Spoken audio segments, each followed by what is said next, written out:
2024 시즌을 7위로 마감하며 7년 연속 포스트 시즌 진출 실패라는 좌절을 맛봤던 롯데 자이언츠.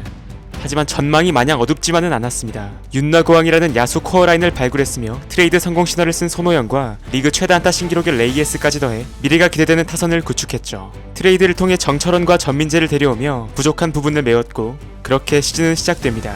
시범 경기를 2승 2무 4패로 마무리한 뒤 치른 LG와의 개막 2연전. 어려운 상대라는 건 알았지만 결과는 예상보다도 훨씬 처참했습니다. 믿었던 반주와 박세영은 차례로 무너졌고 두 경기에서 4득점에 22실점을 하며 결국 올 시즌에도 롯데의 가을 야구는 그저 망상에 불과할 것이라는 이야기들이 흘러나왔죠. 이후에도 흐름은 좋지 않았습니다. 타선은 평균 2득점 수준에 그치며 빈공에 시달렸고 3월을 2승 1무 5패로 마감하게 되죠. 4월 김진욱과 나균환 조합으로 하나 원정 시리즈에서 2승을 거뒀지만 이후 두산과의 일요일 경기에서 승리 확률 98%를 달리는 대역전패를 당했고 기아에게도 2연패를 당하며 롯데의 순위는 다시금 9위까지 떨어집니다.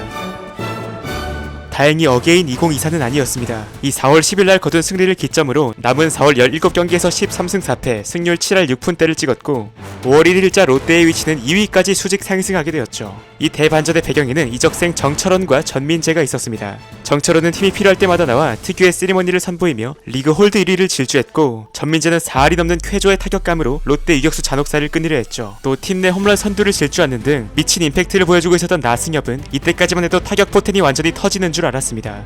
투수 쪽에서는 박세영이 승리 요정이 되어주었고 김원중은 시모스 침대급 안정감으로 뒷문을 책임졌습니다. 롯데가 자랑하는 야수 코어 라인도 4월 들어 맹타를 휘두르며 타격 사이클이 완전히 돌아온 듯한 모습이었죠. 우려점도 있었습니다. 전민재가 불의의 부상으로 이탈했고 내일이 없는 듯한 불펜 운용은 미래를 걱정스럽게 했죠. 그럼에도 불구하고 어떻게든 승패 맞은 플러스를 유지하며 무너지지 않았습니다. 인상적이었던 게 삼성과의 시리즈였는데 투수진의 불안정 속에서도 소총부대 타선이 터지며 어떻게든 역전극을 만들어냈고 거의 9년 만에 삼성과의 홈 3연전 수입을 달성했죠. 돌아온 전민재가 다시 맹타를 휘둘러 주었고 황성빈의 대차자로 활용된 장두성이 기대 이상의 활약을 펼칩니다. 선발진에서는 부진했던 반지가 간부아로 교체된 가운데 데이비슨이 팀 내 1선발 역할을 해주었죠. 문제는 6월 봄이 지나고 날씨가 더워지면 롯데도 같이 흘러내리는 경우가 많았기에 이 시기가 너무도 중요했는데 아니나 다를까 반드시 잡아야 했던 키움에게도 루징을 당하는 등 3연패를 했고 5강권 밖으로 밀려날 위기에 처합니다. 그리고 이 시점에서 그동안 약한 모습을 보였던 KT를 상대 기적같은 위닝 시리즈를 만들며 살아납니다. 특히 6월 12일 경기에서는 김진욱이 초반부터 난타당하며 6대0으로 패색이 짙었는데 어떻게든 동점을 만들어 연장으로 끌고 가더니 결국 상대의 자멸과 함께 대역전승을 거두게 되었죠. 또 하나 잊을 수 없는 경기는 6월 22일 삼성전. 롯데 팬들이라면 도파민이 미친듯이 터질 수밖에 없었는데 선발 박세영이 묻어졌지만 이 시기 롯데의 구세주로 떠오르고 있었던 좌완 홍민기가 3이닝을 무실점으로 막았고 아픈 손가락 윤성빈마저 호투했으며 7회 김민성의 결승타와 함께 대거 6득점하며 짜릿한 역전승을 거뒀죠. 무엇보다 이 시기 롯데가 대단했던 건 부상자들이 속출했음에도 화수분 야구로 버텨냈다는 부분이었습니다. 장두성마저 이탈한 외야에는 김동혁이 나타났고 내야에는 한태양과 박찬영이 쏠쏠한 활약을 보여줍니다. 그렇게 버티고 버틴 롯데는 전반기를 47승 3무 39패 승률 5할 4푼 7리로 마무리합니다. 당시 2위 LG와 한 경기 차였고 예상을 깬 선전에 많은 전문가들이 놀라움을 감추지 못했죠. 2년 연속 200안타를 목표로 했던 레이에스를 중심으로 많은 야수들이 각자의 역할을 다하며 롯데 뎁스 야구를 완성했고 마운드에서는 간보아가 상대 타선을 연일 압도하며 슈퍼 에이스로 떠올랐습니다. 데이비슨과 박세영이 망가졌음에도 이민석이 희망을 보여주었으며 불펜에서는 최준용이 건강하게 돌아왔죠. 찝찝한 요소들은 있었습니다. 넉넉했던 승패 마진과는 별개로 득점보다 실점이 더 많았고 불펜도 흔들리기 시작하며 올스타 브레이크 직전 흐름이 좋지 않았습니다. 그런데 진짜 롯데 야구가 올해는 달라진 건지 좀 쉬고 오더니 바로 6연승을 보여줍니다. 7월에도 월간 승률 5할대를 유지했고 대부분의 야구 팬들은 이 시점에서 이 팀이 가을 야구의 9분 응선을 넘었다고 봤죠. 이제 롯데는 더 큰 꿈을 그렸습니다. 간보아 교체로 성공을 맛본 롯데는 기세가 한풀 꺾인 뒤 반등의 조짐이 크지 않았던 데이비슨을 벨라스케즈로 교체하는 승부수를 던집니다. 그리고 그가 정확히 10승째를 따내고 떠난 그날 이후로 롯데는 거짓말 같은 12연패를 당하게 됩니다. 아마 2025년 8월은 롯데 자이언츠 구단 역사상 최악의 한 달로 영원히 기억되지 않을까 싶은데요. 이 잔인한 과정에 대해 자세히 말하지는 않겠지만 따로 만든 영상이 있으니 혹시나 궁금하시면 보셔도 됩니다. 무려 12연패를 당했음에도 포스트 시즌에 대한 희망은 있었습니다. 그렇게 지고 또 졌음에도 승패 마진이 플러스에 다시 3위까지 올라선 시기도 있었는데요. 놀랍게도 롯데는 9월 들어 8월보다 더 낮은 승률로 끝까지 희망을 품었던 팬들의 기대마저 산산조각내고 말았습니다. 한 경기에 18점씩 내서 이기면 뭐합니까? 다음날 간보아랑 신인 박정은 매치업이었던 키움전에서 15대5로 지는 팀인데요. 롯데보다 더 불리한 위치에 있었던 NC가 끝까지 포기하지 않고 5강에 간 것과는 너무도 대비되는 행보였죠. 하나하나 뜯어보면 외국인 투수 농사는 실패로 끝났습니다. 그래도 반즈를 간부아로 바꾼 선택은 적중했지만 그 역시 체력 문제를 드러내며 후반부로 갈수록 부진했고 재계약 전망도 어두워졌죠. 그리고 데이비슨, 결과적으로 이 선수가 롯데팀 투수 승리 기여도 1위였습니다. 교체가 성공적이었다면 모르겠지만 결국 대차자였던 벨라스케즈가 1군에서 쓰기 아까운 수준의 투구를 보여주며 불난집에 기름을 부었고 그렇게 롯데는 무너져 내렸습니다. 토종 선발을 볼까요? 박세웅 선수 죄송하지만 이제는 안경 에이스 아니라 그냥 안경 쓴 선발 투수입니다. 물론 이 정도로 꾸준히 이닝을 소화할 수 있는 투수 귀한 건 맞지만 2년 연속 4점대 후반의 평균 자책점은 5년 90억이라는 계약 규모에 결코 걸맞지 않은 수치입니다. 그래도 팀이 부진한 상황에서도 꾸준히 제 몫을 다하며 실질적 토종 에이스가 되어준 나균환이 그나마 선발진을 지탱했고 영건 이민석도 시즌 중반부 선발로서 가능성을 보여줬습니다.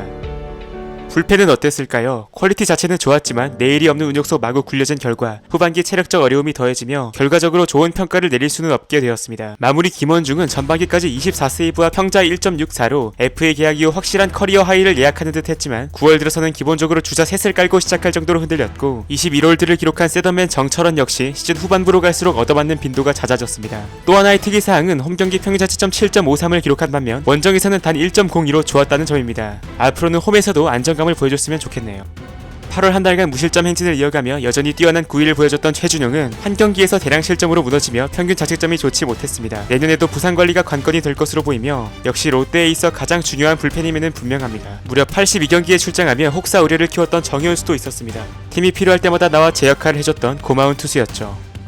필승조 외투수 중 가장 돋보였던 선수는 김강현을 꼽을 수 있는데요. 어려운 상황 속에서 실점을 억제해주며 불펜 과부하를 막아주었고 72이닝이나 소화하며 꾸준히 1군을 지켰습니다.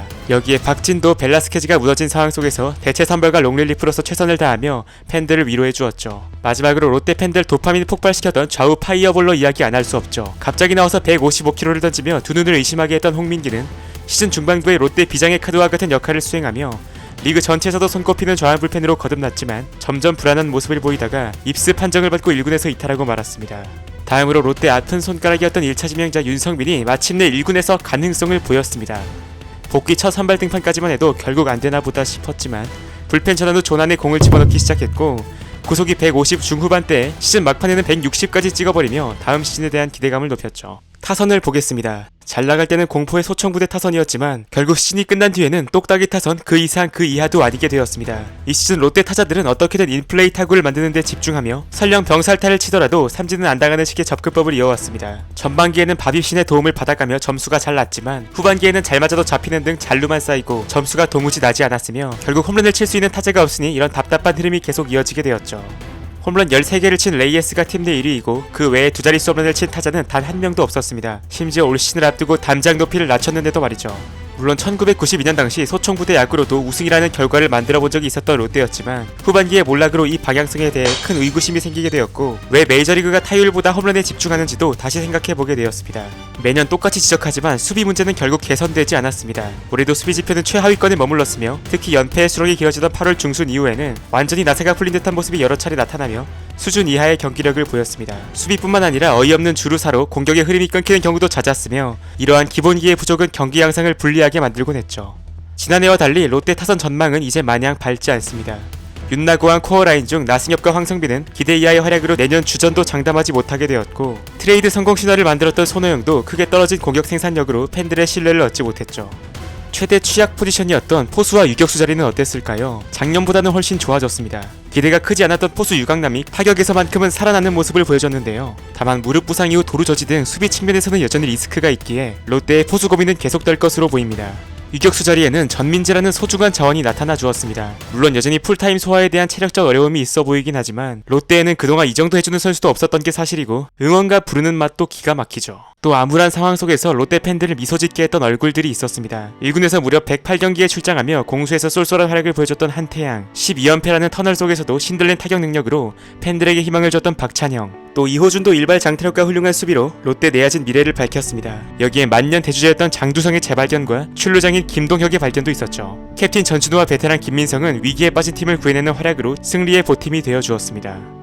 참 반대였다면 얼마나 좋았을까요? 포스트 시즌 확률 5%를 뚫고 한 달 반 만에 기적을 일으킨 롯데 자이언츠. 8월 6일 기아전 데이비슨이 유종의 미를 거두며 승리를 따냈을 때만 해도 롯데의 5강을 의심하는 사람들은 없었습니다. 아무리 롯데라고 해도 조금 흔들린다 해도 5위 안에는 들 것이라 생각했고 내심 외국인 교체가 성공하고 타선도 잘 터지면 2위 그 이상도 바라볼 수 있다고 생각했습니다. 하지만 결론은 8자리 비밀번호의 완성이었습니다. 과연 롯데야구는 언제쯤 내년을 기약해달라는 말을 반복하지 않을 수 있을까요? 오늘 영상은 여기까지입니다. 재밌게 보셨다면 구독과 좋아요 혹은 하이프 부탁드리며 저는 더 흥미로운 영상으로 찾아뵙도록 하겠습니다.